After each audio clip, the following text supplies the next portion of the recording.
Hola, ¿cómo les va? Bueno, continuemos con el tema hábitos y creencias. Ahora nos enfocamos un poco en las creencias. ¿Cómo nacen? ¿Cuáles son el origen? El origen, obviamente, es el origen de nuestra vida. Desde los 0 a 8 años se forman en nuestro cerebro las principales conexiones neuronales, las principales creencias que nos van a acompañar durante toda nuestra vida. O sea, nosotros hoy tenemos las creencias que se originaron en aquel momento, dependiendo de cómo nos trataron, de qué es lo que sentimos, de cómo nos acompañaron, si nos quisieron, si no nos quisieron. Bueno, hoy somos el producto de aquello. Ahora bien, la biología determina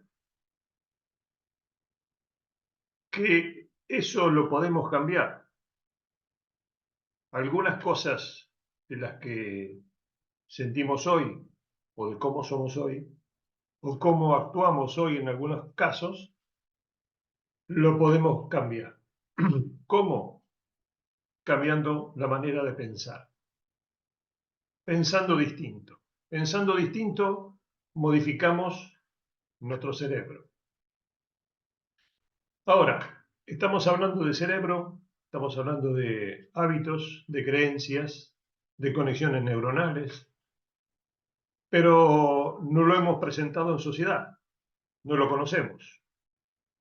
Vamos a hablar un poquito del cerebro y después continuamos para ir entendiendo el mecanismo que se pone en marcha cuando nosotros pensamos una cosa, pensamos otra o actuamos en un sentido o en otro. Entonces, un poco de cultura general cerebrícola, si le podemos llamar. La biología y los estudiosos de este tema nos dicen que hace 500 millones de años ya había reptiles en el planeta.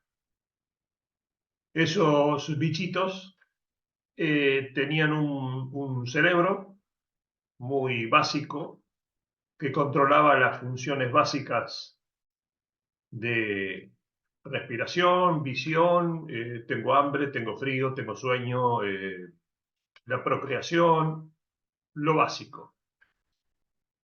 Esa parte de nuestro cerebro se denomina reptiliano. Pasaron 300 millones de años, ese cerebro reptiliano fue evolucionando y aparecieron en el planeta los mamíferos, con un cerebro un poco más grande, que luego se denominó límbico, que es el responsable principal de las emociones y del 95% de las decisiones que tomamos durante toda nuestra vida. Eso creo que ya lo tocamos un poco. Eso siguió evolucionando y hace, según el antropólogo o el biólogo que se le pregunte, entre 150.000 y 200.000 años, apareció una nueva capa cerebral, la corteza, el córtex, que ocupa el 85% del tamaño de nuestro cerebro. El córtex es el centro de operaciones de nuestro cerebro.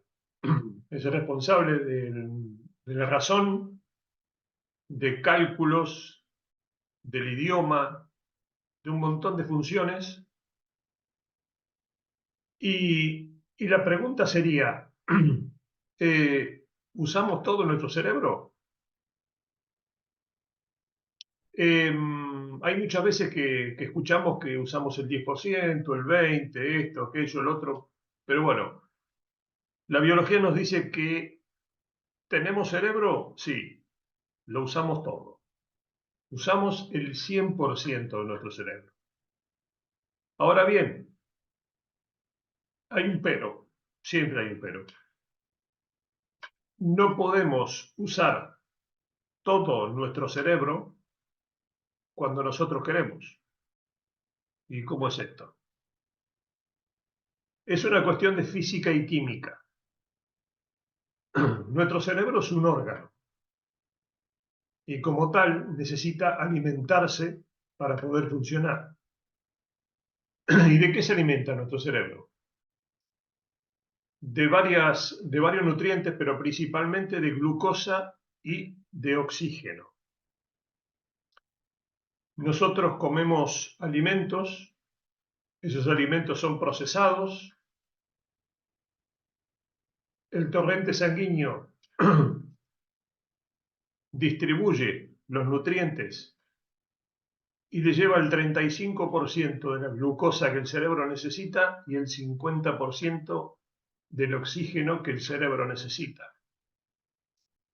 Entonces estamos en un déficit ahí, porque para que funcione el 100%, me dan el 35%, las cuentas no me salen. Entonces, ¿cómo hace el cerebro para distribuir eso? Porque hay funciones básicas del cerebro que están las 24 horas del día, toda nuestra vida encendidas, funcionando. La respiración, el ritmo cardíaco, los pulmones, miles de cosas.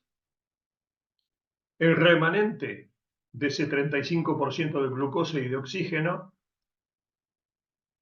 hace que utilicemos en simultáneo el 2% de la capacidad cerebral. Por ejemplo, yo en este momento estoy usando mi 2% de capacidad cerebral explicándole esto que les estoy explicando. Y ustedes, en sus casas, si están atendiendo a lo que yo estoy hablando, están usando el 2% de su capacidad cerebral. ¿Y cómo es esto de simultáneo? Por ejemplo, estamos atendiendo a esta charla y, no sé, suena el teléfono. Entonces, vamos a suponer que hay una neurona que diga video. Y hay otra neurona que se llame teléfono. Entonces yo para atender el teléfono tengo que apagar video y encender teléfono. Atiendo, completo mi llamada, corto, apago teléfono y enciendo video. Y sigo. Así funciona nuestro cerebro. Siempre el 2%. Vamos a suponer que ese 2% sean 20 lamparitas que están encendidas. De vuelta, 20 lamparitas atentas y concentradas en esta charla. Y de pronto a alguno de nosotros nos da ganas de ir al baño. Pero para que se encienda dentro de nuestro cerebro esa alarma que te diga quiero ir al baño, quiero ir al baño, quiero ir al baño, tienen que apagarse alguna de estas 20 lamparitas, porque no puedo consumir más del 2%. Entonces, estas 20 lamparitas que tenía encendidas, se apagan 5, me quedo con 15, y la energía de estas 5 van a la alarma de que tengo que ir al baño. Una cosa así se soluciona fácilmente. Voy al baño, se apaga la alarma y continúo con la clase. Pero en este caso era una alarma de ir al baño. Pero si es una idea, si es una preocupación, si yo estoy tirando con arco y estoy pensando en el problema que tengo en el trabajo, esas son las interferencias que debemos trabajar, que debemos cambiar. Una de las cosas que nos suelen suceder, creo que a la mayoría, es, por ejemplo, estamos en una patrulla, somos cuatro arqueros, está mi compañero que es A, yo soy B, y están esperando turno de tirada C y D, y me dispongo a hacer el tiro, y escucho que uno de los dos que están atrás le está comentando al otro que anoche cuando llegaron a la ciudad se fueron al restaurante Pepito y se comieron un chuletón con guarnición y que le salió muy bien de precio y que, bueno, claro, son las 12:30, a la 1 de la tarde estamos tirando, nos queda un circuito a la tarde y está hablando del chuletón. Es una interferencia, porque si yo no estoy preparado mentalmente para que no me interfiera ningún comentario externo, por mí pueden hablar de lo que quieran, pero hay muchos que sí, que le interfiere. Y hay dos o tres caminos posibles. O me doy vuelta y le digo, por favor, haz silencio porque me interrumpe. Y sí, puede ser que me haga caso, puede ser que no. Me va a decir que sí, pero va a seguir hablando. Y entonces mi molestia de comienzo se puede transformar en bronca o en rabia o en lo que sea. Y cada escalón que vaya aumentando mi emoción me va a jugar en contra a mí, no a él. De esto se trata la inteligencia emocional. Básicamente, ¿qué es? Identificar la emoción. No se puede anular la emoción, pero se puede bajar la intensidad de esa emoción. ¿Cómo se hace? Identificándola. ¿Qué siento? Bronca. Bueno, respirando, tratando de, dentro de lo posible, analizar qué es lo que pierdo y qué es lo que gano con esto, pero básicamente respirando profundo varias veces y tratando de bajar los decibeles. Porque yo tuve que gastar dinero en la inscripción, tuve que gastar dinero en el combustible, tuve que gastar dinero en el hotel, en la comida, en el desayuno, en la cena, y un comentario fortuito de cualquiera no me puede arruinar este fin de semana. Entonces, trabajar mentalmente esas situaciones es fundamental.